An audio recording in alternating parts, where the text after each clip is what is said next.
Olá, prolindeza, bem-vinda à nossa terceira aula nesse processo, nesse caminho de zero ao plano de aula perfeito ou próximo de perfeito. Bem, na aula de hoje nós vamos conversar um pouquinho sobre, na verdade, o título da nossa aula, não é mesmo? Reconhecendo nossos companheiros de percurso. Então, do currículo ao planejamento. Lembra que eu falei para vocês desde lá, o nosso primeiro encontro, que foi a live ao vivo, que eu falei o seguinte: bom, para que nós tenhamos um bom plano de aula, que seja de acordo com as orientações propostas pela Secretaria Municipal de Educação de São Paulo, é preciso que nós comecemos do baixo, é preciso que nós conhecemos as ideias, concepções, para que então, a partir disso, uma vez compreendido, a gente consiga de fato planejar. Não é mesmo? Então, por que a gente vai começar do currículo? Porque o currículo, ele é a nossa base dentro da educação, uma vez que ele descende da Base Nacional Comum Curricular, tá? Então, nós vamos falar um pouquinho de algumas concepções importantes que a gente encontra dentro do currículo. E aqui não importa se é currículo da educação infantil ou currículo do ensino fundamental, uma vez que não tem como mudar essa parte específica, tá? Essa parte específica, ela é igual em todos os currículos. Não importa, certo? Então, vamos conversar um pouquinho para a gente entender. E depois disso, quando você perceber que, olha, nossa, isso realmente faz sentido em minha cabeça, aí sim você vai dar um degrau e vai compreender algumas coisas que de repente faltam no seu planejamento e que podem mudar completamente o andar da carruagem aí, carruagem pedagógica, diga-se de passagem, tá bom? Então vamos lá. Antes, deixa eu só fazer aqui, eu e os meus paralelos, os meus adendos, tá? Na aula de ontem, ou na última aula que nós conversamos sobre existe uma luz no início do túnel, eu falei um pouquinho com vocês em relação a registros, não é mesmo? E nos registros da educação infantil, muito se usa ainda o semanário, e eu percebi aí uma certa, não diria confusão, mas um certo, não sei muito bem o que dizer, porque algumas professoras lindezas vieram conversar comigo, me mandaram mensagens e tal, falando o seguinte: Lila, na unidade onde eu trabalho, nós temos de usar o semanário, mas em paralelo também a gente precisa utilizar o caderno de registros, o diário de bordo. E quando eu pensei no nosso diário de bordo aqui, vou falar nosso, tá? Porque foi pensado para você, prolindeza. Eu pensei justamente nisso, porque eu comecei na prefeitura no cargo de educação infantil, e lá nós tínhamos diversos cadernos, quer dizer, não diversos, deu uma exagerada, mas nós tínhamos o caderno de registros, que era ali o diário de bordo, pelo que eu entendi, não tinha esse nome, era caderno de registros. Aí nós tínhamos que trabalhar com o caderno pessoal da professora e tinha mais um outro caderno, e eu me senti assim muito perdida, porque eram muitos os registros que eu tinha que fazer, e no final das contas eu não dava conta, então eu não fazia nada direito. Eu pensei, poxa, mas o diário de bordo, ele traz todas essas informações. Então, eu tenho a necessidade de explicar para você e, de repente, você pode levar essa informação para dentro da sua unidade educacional como um ponto de discussão, de reflexão, de compreensão, tá? O diário de bordo, ele pode ser pensado como um suporte. E agora que eu tô falando de gêneros textuais, tá? Então, o diário de bordo, ele é um suporte, e dentro desse suporte, quando você abre o seu diário de bordo ali, você vai encontrar, por exemplo, as aulas diárias que se pretende trabalhar. Então, as aulas que a gente pretende trabalhar nada mais é do que aquelas aulas que você coloca no semanário, com o horário, tudo direitinho. Essa informação você pode colocar dentro do caderno. Aí depois, dentro do diário de bordo, você vai encontrar a parte do registro, que é a avaliação. Percebe o que eu quero dizer? Então, todas as informações, elas estão alocadas no mesmo lugar, para que de fato o professor em sala de aula ele tenha praticidade, para que ele não perca tanto tempo tendo que preencher tantos documentos diferenciados, não é mesmo? E para que ele tenha tempo para fazer uma documentação efetiva, uma documentação que possa, conforme foi falado na aula anterior, possa levantar uma reflexão acerca do trabalho, né? Tanto do docente quanto do estudante. tá? Então, pensa com carinho nessa minha fala, e que na verdade não é uma fala minha também, né? Eu estou apenas repetindo e corroborando com algo que está, inclusive, na normativa 1 de 2019, registros da educação infantil, tá? A gente tem que olhar para essa questão de vamos levar mais praticidade para o professor, para que ele possa fazer um bom trabalho, um trabalho efetivo, ok? Então agora eu fecho esse adendo aí que eu queria fazer e a gente volta para o nosso tema de hoje. Currículo, concepções do currículo, como que a gente entende? Porque que eu falei para vocês o seguinte, quando a gente vai reconhecer os nossos companheiros, quais são esses companheiros? Nós temos diversos. O principal, claro, é o currículo paulista, mas junto com ele nós temos os outros currículos que vão tratar dos migrantes, que vão tratar dos indígenas, tem as orientações, os cadernos de orientações para tratar dos estudantes com deficiência, seja superdotação e altas habilidades, seja o autismo, que eles são trabalhados ali em separado. Enfim, existe o caderno antirracismo, existe muito material e todos eles nós precisamos olhar com esse olhar mesmo de, olha, são os meus companheiros de percurso, é eles que vão me orientando, mostrando mais ou menos ali como é que o meu trabalho ele pode ser facilitado, tá? Então, veja bem, vamos relembrar. Eu tenho certeza de que essas informações aqui que eu vou passar para você, você já tem, uma vez que você tenha estudado aí o currículo de educação infantil ou um dos currículos do ensino fundamental, ou todos. Então, eu vou passar muito rápido só para a gente relembrar esses conceitos e essas concepções, tá? Então, primeiro, concepção de infância e adolescência dentro do currículo. Por que é importante a gente falar isso? Vamos lá, eu sempre vou bater nessa tecla porque senão você pode se perder e achar que eu tô falando uma coisa que não tem nada a ver. Por que a gente precisa entender essa concepção de infância e adolescente? No nosso caso aqui, vai ser infância porque a gente vai trabalhar com educação infantil ou anos iniciais. Então, a infância ela é compreendida até os 12 anos, que é a nossa faixa etária, tá? É importante a gente entender qual é essa concepção, por quê? Porque quando a gente entrar na sala de aula e tivermos de montar o nosso plano de aula, a gente vai olhar de fato na direção do estudante que a gente tem ali dentro da nossa sala de aula, do contexto em que ele está vivendo, percebe?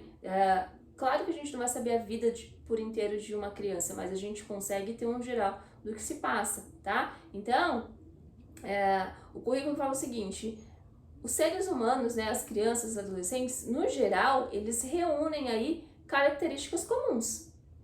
Isso é fato. No entanto, essas características, ou eles, essas crianças, eu vou falar sempre crianças porque é o nosso público, essas crianças, elas não podem ser consideradas homogêneas, ou seja, todas iguais.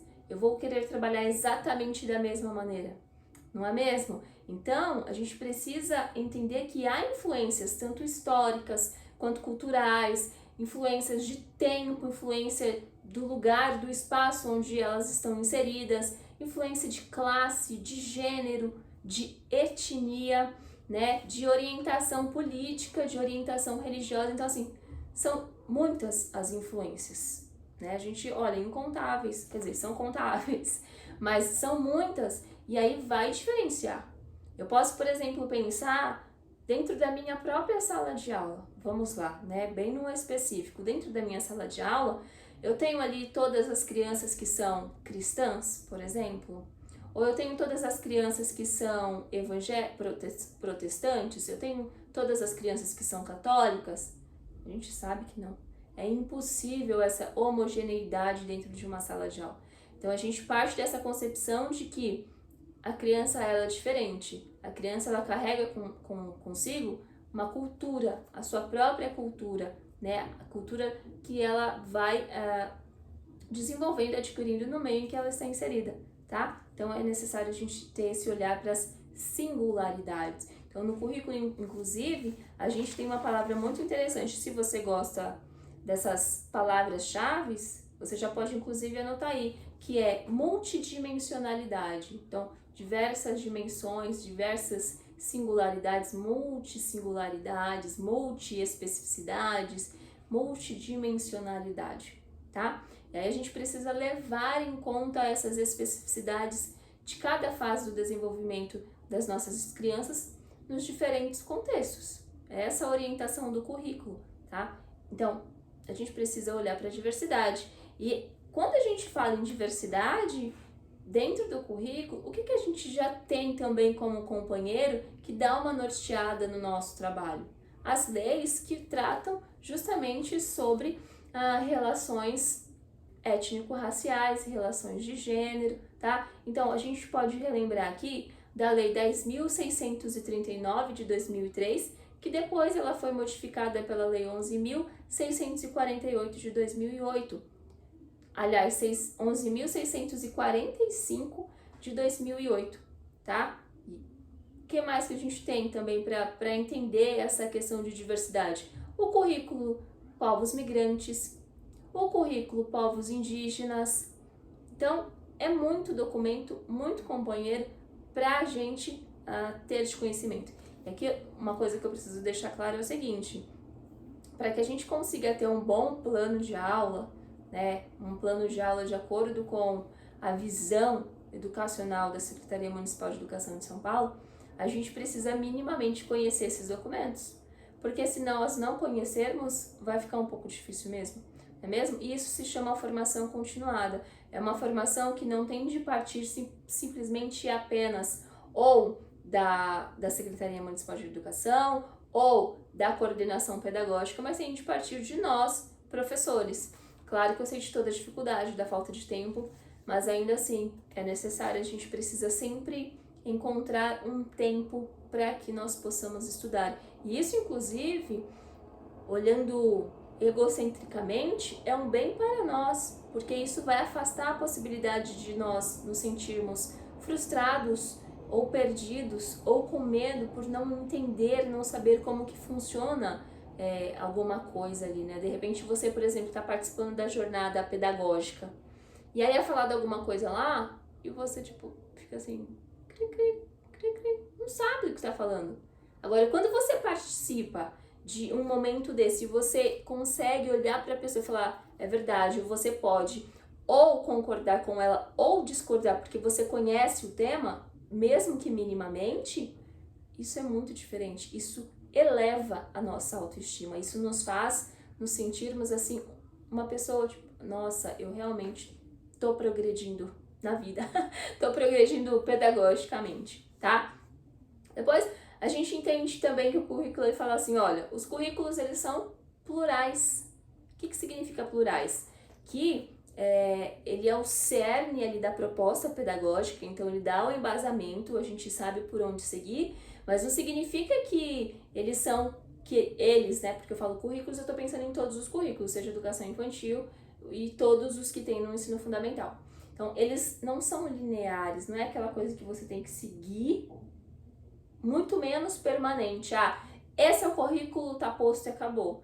Não, a própria secretaria, juntamente ali, né, com todos os envolvidos no momento da escrita do currículo, porque ele é plural no sentido de também ouvir todas as pessoas envolvidas, sejam docentes, estudantes, enfim, né? Então, ele não é permanente, por quê? Porque ele está em permanente construção.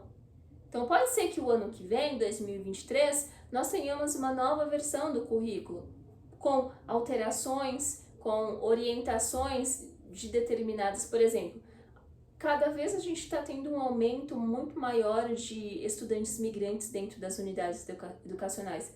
E com essa prática, né, porque a gente vai aprender ali na prática, com essa prática, novas orientações vão surgir, novos documentos vão surgir e eles vão sendo inseridos ali e se tornando os nossos companheiros, tá? Então, não tem essa permanência, tá bom? E aí dentro do currículo é plural também, porque tem um trabalho de todos acontecendo. Quando a gente pega o currículo da educação infantil ou um dos currículos do ensino fundamental para trabalhar em sala de aula, para ter como base para o planejamento das nossas aulas, a gente não está pensando ali só pegando uma atividade e compondo o nosso plano de aula. Porque se for isso, a gente tem um grande problema aí, né? A ideia mesmo eu estou pegando o currículo, por quê? Porque eu vou pensar a atividade que eu vou trabalhar, essa atividade precisa ter como protagonista a minha pessoa, enquanto professora, precisa ter também como protagonista os meus estudantes. Por quê? Porque eles são o centro do processo ali, toda a aprendizagem precisa estar baseada nas necessidades, nas dificuldades, nas especificidades de cada um desses estudantes, de um modo geral, para que a gente consiga entender, atender, né, e proporcionar uma educação inclusiva, uma educação integral e uma educação com equidade, que já já a gente vai relembrar um pouquinho do que se trata cada um, tudo bem? E aí, já pegando um gancho de que eu falei desses 3 orientadores do currículo, como que a gente entende a educação integral? Porque a gente fala muito, né? Educação integral, educação inclusiva e educação com equidade. Mas a verdade é, você consegue explicar o que significa a educação integral e como que ela pode acontecer de fato dentro da sua sala de aula, ainda que você esteja na educação infantil? Que às vezes é um pouco complicado, né? Então, a gente precisa entender o seguinte, a educação integral, ela está diretamente relacionada ao desenvolvimento em todas as dimensões do estudante, do ser humano. E quais são essas dimensões? Então, a gente precisa proporcionar atividades significativas em que essas atividades elas possam desenvolver nas nossas crianças ou nos nossos estudantes a dimensão intelectual. Então, quando a gente fala de intelectual, são todos os conhecimentos que ele pode desenvolver, que ele pode adquirir. Inclusive, dentro dessa dimensão intelectual, a gente encontra, por exemplo, um dos 9 saberes. Quer dizer, todos os saberes a gente tem aqui dentro dessas dimensões que eu vou falar. Mas um que sempre eu gosto de bater na tecla e chama muita atenção é o saber repertório cultural, né? Então, proporcionar ao nosso estudante uma educação integral é proporcionar a ele uma expansão do seu repertório cultural. Então, vamos supor que você está na educação infantil e você está ali desenvolvendo um plano de aula em que você está de olho na educação integral, porque é essa a sua função. E você pensa, tá, eu estou trabalhando com ciência negra, esse vai ser meu exemplo, porque nós estamos no mês de novembro. Então, estamos trabalhando lá na escola o projeto Consciência Negra, né? Pérolas Negras na unidade educacional. Aliás, esse é um projeto institucional que foi decidido lá no início do ano e está no projeto político-pedagógico. E ao trabalhar essa temática, como é que você pode aumentar, expandir o repertório cultural da sua criança? Bom, você pode, dependendo de como que funciona a sua unidade educacional, de repente tenha um CEL que tenha teatro próximo, alguma coisa assim, e você sabe que está tendo apresentações, então você pode, juntamente com outras professoras, levar os seus estudantes para assistir uma peça de teatro, né? Então, quando você coloca a criança que não tem contato, dependendo do contexto que ela vive, do território que ela tem inserido, ela não tem contato com teatro. Então, você levando essa criança para um teatro, olha como você já expande o repertório. Ali, quantas coisas você consegue ensinar? Porque, olha, quando nós estamos no teatro, como que deve ser o comportamento? Como que deve ser a fala, né? Então, você expande o repertório cultural de tantas maneiras aí, tá? Outra dimensão que a gente precisa trabalhar dentro da educação integral é a física, tá? Então, física, a social, a emocional e a cultural. Então, trabalhar educação integral é lembrar dos 9 saberes que nós encontramos dentro do currículo, a matriz dos saberes, e trazer isso, né? Pensar num todo e depois, em cima da base, daquilo que já está sendo proposto dentro da sua unidade educacional como atividade, como projeto, você vai especificando cada vez mais. Escolhe trabalhar. Posso trabalhar? Consigo trabalhar tudo? Claro que não. Não é possível, mas num passinho de cada vez, num pouquinho, quando chegar o final do ano letivo, você terá colhido muitos frutos, né? Você terá proporcionado, ensinado aos seus estudantes, às suas crianças, muita coisa, tá? E aí, juntamente com a educação integral, a gente acaba tendo a equidade. E o que seria a equidade de fato, né? É reconhecer a diferença, primeiramente, reconhecer a diferença que existe nos nossos alunos, aliás, nas nossas crianças, nos nossos estudantes. Quais diferenças? Todas. Diferenças essas que eu já falei anteriormente. Seja diferença na questão étnica, seja diferença na questão de aluno com deficiência, seja questão de diferença em cultura religiosa e assim por diante. A gente reconhece esse estudante, olha para ele e fala: você existe, eu te enxergo e eu respeito quem você é e como você vive. Aqui a gente precisa ser bem ético mesmo, e deixar de lado aquilo que é para nós certo ou errado, de modo que não atrapalhe aquilo que a gente pensa, penso isso. Enfim, fez isso, você reconheceu as diferenças que existem em todos os estudantes e a partir disso você vai conseguir pensar em distintas formas de ensinar e de aprender. Percebe? Então, como é que você pode desenvolver uma atividade? Não vou nem pensar em atividade, você tá lá, decidiu fazer uma brincadeira com as suas crianças e no meio das suas crianças você tem uma aluna, uma estudante cadeirante. Ela vai ficar lá paradinha, só olhando? Não. Ela precisa brincar e ela precisa participar de exatamente a mesma brincadeira. Então, as crianças estão brincando de pega-pega, a gente vai dar um jeito de inserir essa criança para que ela possa brincar de pega-pega, tá? As crianças estão brincando de esconde-esconde, vai colocar essa criança para brincar de esconde-esconde também. Claro que aqui é um exemplo muito simples, muito tosco, mas só para a gente entender essa questão de equidade, porque a equidade ela vai perpassar todos os componentes curriculares, quando a gente fala do ensino fundamental, é a vida da criança dentro da escola, ela precisa ser atendida, tá? E aí quando a gente fala de educação com equidade, a gente acaba entrando também na questão da educação inclusiva, porque assim, a educação integral, inclusiva e com equidade, na verdade, elas precisam caminhar juntas, fica uma coisa só, Então a educação inclusiva nada mais é também do que o reconhecimento da diversidade humana. Então, é uma escola para todas. Então, quando a gente fala de educação inclusiva, primeiro, na perspectiva de estudantes com deficiências, então, crianças essas que possuem aí alguma limitação física, não é mesmo? Ou que ela tenha altas habilidades, superdotação, ou que ela apresente transtorno do espectro do autismo.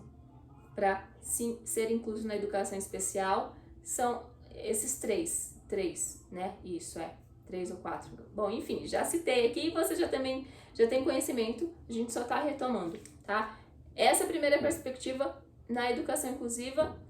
E a segunda é a inclusão, o olhar de educação inclusiva para todos os estudantes, a partir de todas as especificidades que eles apresentam, das suas multidimensionalidades, certo? Então, você vai olhar para o estudante imigrante que acabou de chegar da Angola e você precisa incluí-lo.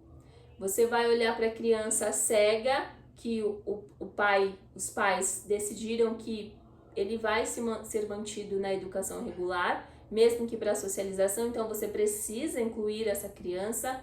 Você vai você vai incluir a criança que acabou de chegar lá do norte do país, então ela vem de uma cultura de um ensino, de uma variação linguística diferente da nossa e você vai incluí-la. Então, a educação inclusiva é isso, é olhar o tudo, tá? E aí aqui, voltando um pouquinho na questão da educação inclusiva com perspectiva para a educação especial, a gente agora não pode esquecer, tem de lembrar que nós contamos com o Cefai e com o NAAPA. NAAPA agora, recentemente, produziu bons documentos para nos orientarmos em relação a isso, tá? Então, nesse total, olhando a perspectiva integral, o que significa isso, Como proporcionar, como planejar um plano de aula na perspectiva da educação integral? Então, a gente tem que entender o seguinte, são 4 passinhos aí. O primeiro passinho é desenvolvimento humano e equilibrado. Então, a gente precisa proporcionar isso, as nossas aulas precisam proporcionar isso. Depois, uma expansão qualificada do tempo, então olhar com atenção como isso é feito, trabalhado.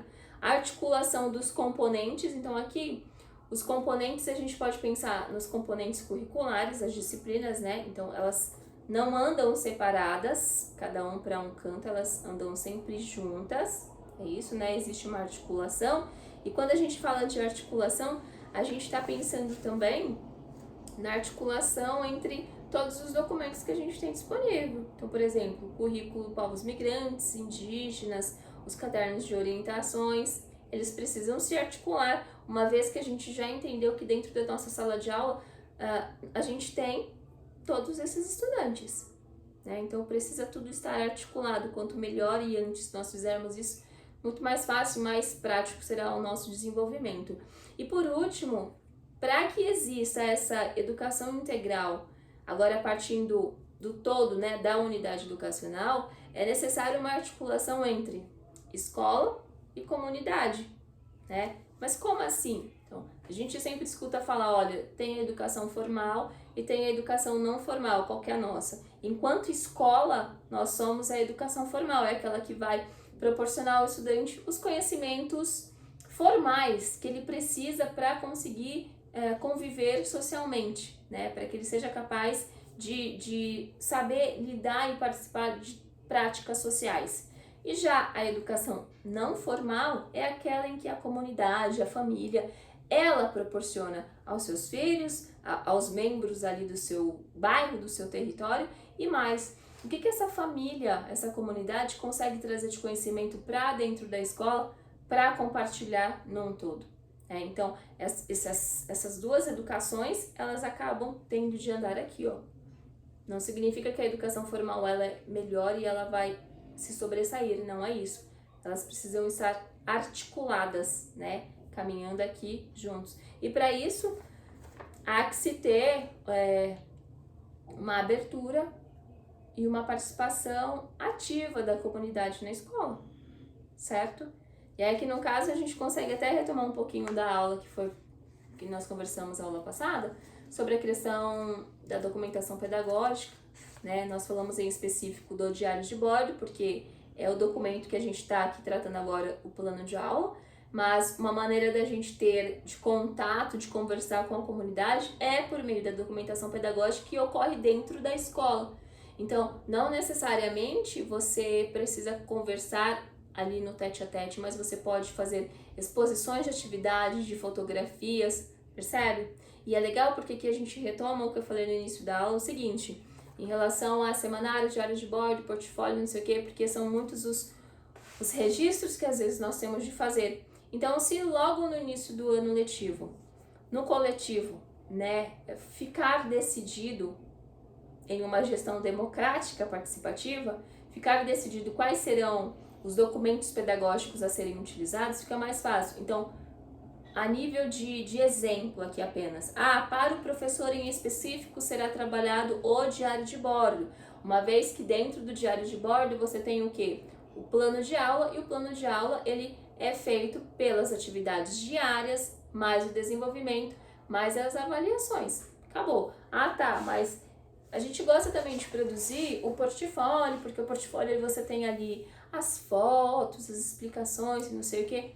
Ok, mas vamos fazer o seguinte, vamos expandir esse portfólio, fazer um grande portfólio, na verdade transformá-lo em mural. Então vamos usar as paredes da escola e fazer esse portfólio gigante, digamos assim, né, e compartilhar e conversar com a comunidade e trazer a comunidade para isso, né? E se isso já fica decidido logo desde o início do ano, então fica lá, por exemplo, uma pessoa responsável para toda vez que terminar, que expirar o tempo de determinado mural na parede ali, ele vai tirar e toda aquela informação que tem ali, ela não vai ser reciclada ou jogada fora.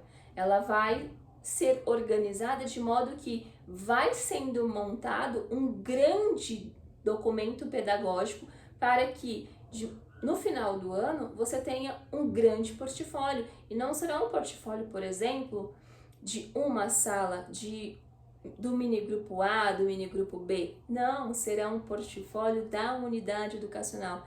Existe coisa mais rica do que isso? Então percebe? isso traria muita praticidade. Enfim, para mim parece uma coisa tão simples, mas eu sei que agora eu dei uma... Às vezes eu viajo. Mas é isso. São ideias que de repente a gente pode levar para reflexão para facilitar o trabalho, tá? Então, só continuando, a gente precisa aí olhar para toda essa multidimensionalidade em todos os sentidos. É isso que o currículo ele nos mostra enquanto concepção, enquanto conceito, tá? E aí, continuando, para que a gente consiga fazer um bom planejamento, a gente não vai simplesmente só olhar para tudo isso que a gente já conversou até agora, sobre todas essas concepções. Tá, então eu sei que eu tenho que olhar para o meu estudante, vou lá agora fazer meu planejamento. Não, ainda tem mais coisas que precisam existir dentro do nosso planejamento. Por exemplo, o trabalho com os Objetivos de Desenvolvimento Sustentável, que faz parte da Agenda 2030, que está lá dentro do currículo, juntamente com a matriz dos saberes, lembra? E que aparecem inclusive os objetivos já linkados como sugestão para que seja trabalhado lá na última parte do currículo, junto com os objetivos de aprendizagem. Percebe? Então tá, qual que é a importância dos ODSs? Como a gente pode articular dentro do plano de aula, tá? Então é muito interessante porque, primeiro, existe um documento muito maravilhoso, muito bom. Se você não conhece, fica a minha sugestão aqui para que você conheça mais à frente, porque eu sei que agora você tem bastante coisa para fazer, mas o nome dele é Orientações Pedagógicas dos Objetivos de Desenvolvimento Sustentável para tratar a educação ambiental.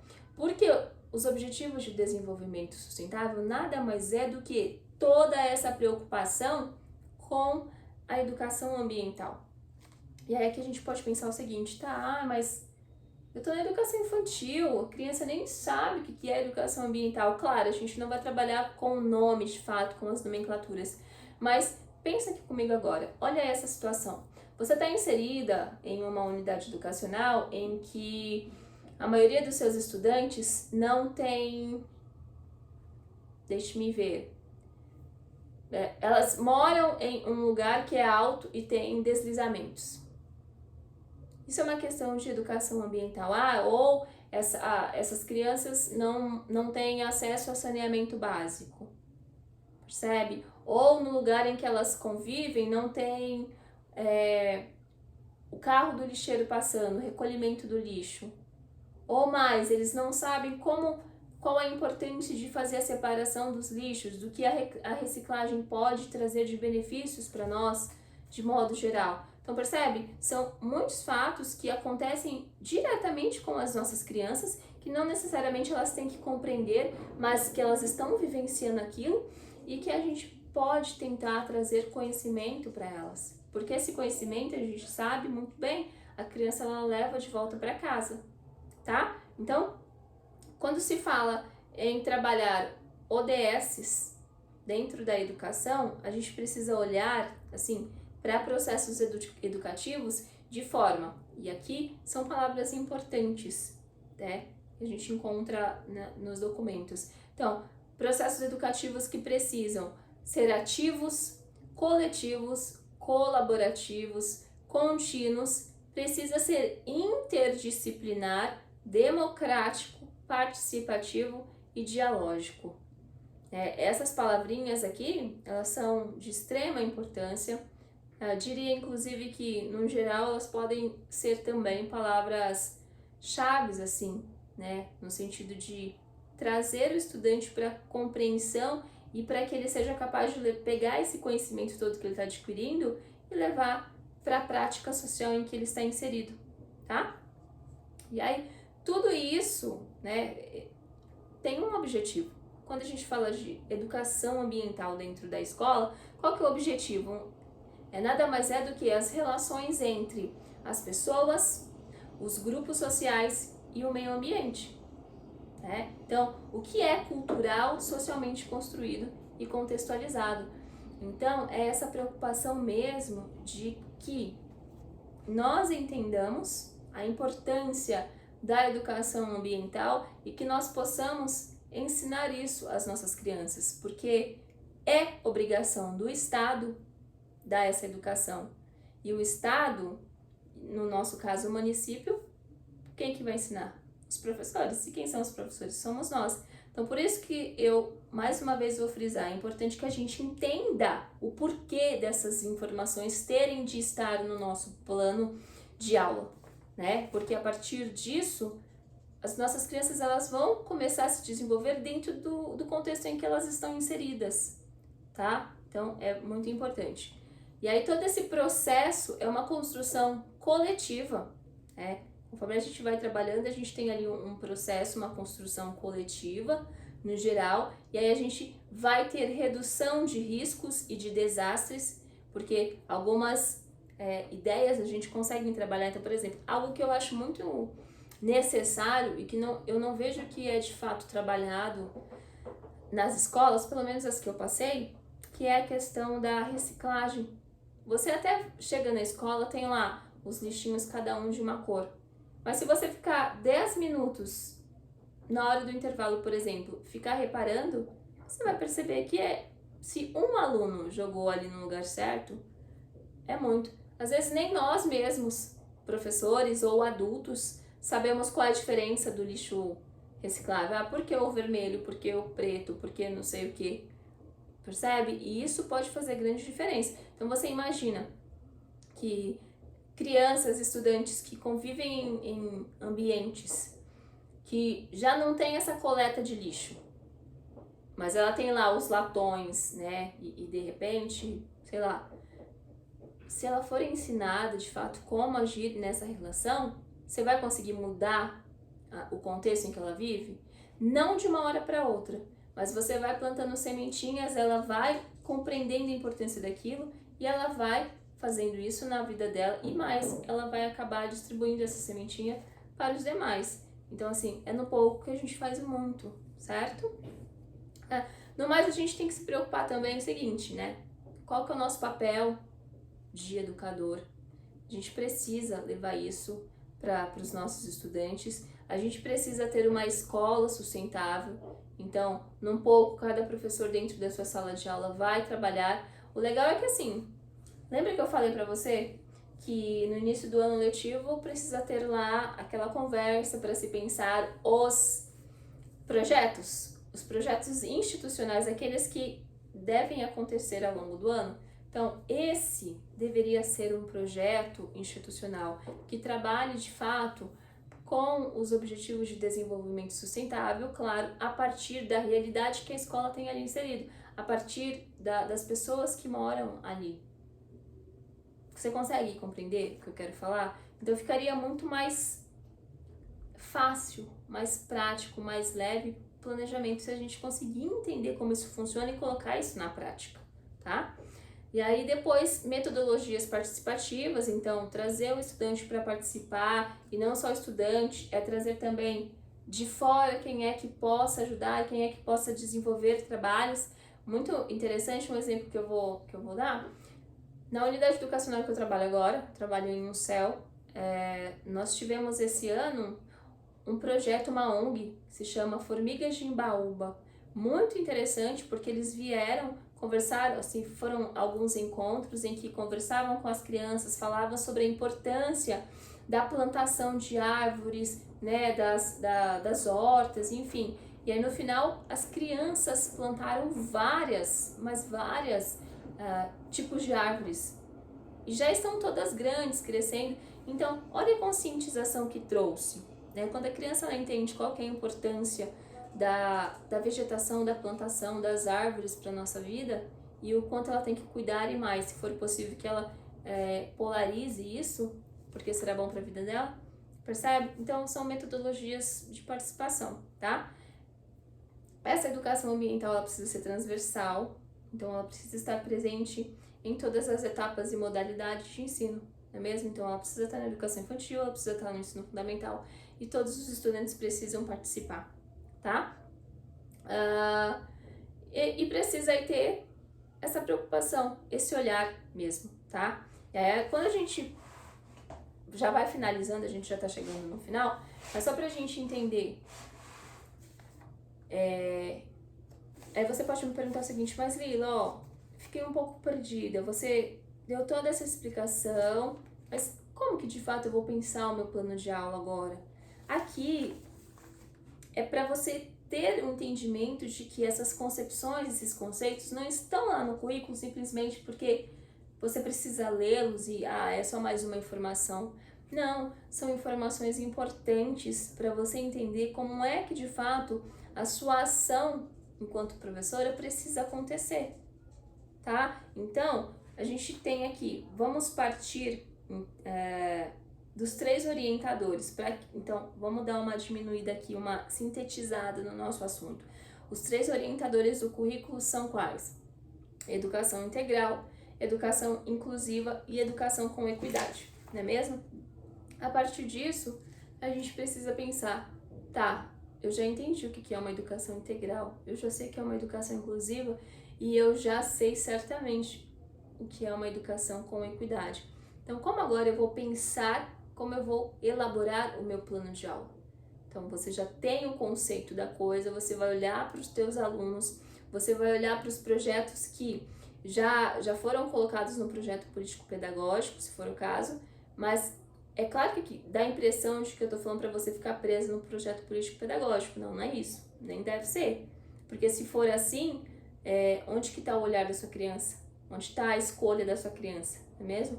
Mas é você conseguir adaptar ali, você conseguir articular as coisas de modo que tudo vai se entrelaçando e acontecendo, tá? Então, mais uma vez, quando a gente trata de educação integral, a gente vai pensar em desenvolver nas nossas crianças todas aquelas dimensões, seja intelectual, social, física, emocional, cultural.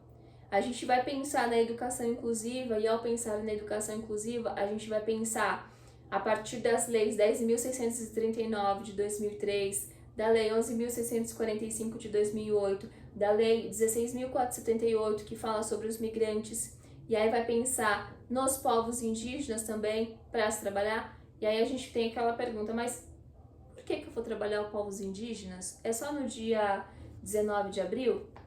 Claro que não, né? Claro que não, porque assim, isso é muito interessante também para a gente pensar, porque os povos indígenas, eles são a nossa ascendência, né? Eles estão aqui das nossas terras desde sempre. Como é que a gente vai falar sobre eles somente no dia 19 de abril? Assim como no caso da consciência negra. Claro que o mês de novembro é uma data assim que chama muito mais atenção, mas a gente tem que tomar cuidado para que não se fale de consciência negra, de relação étnico-racial apenas em novembro.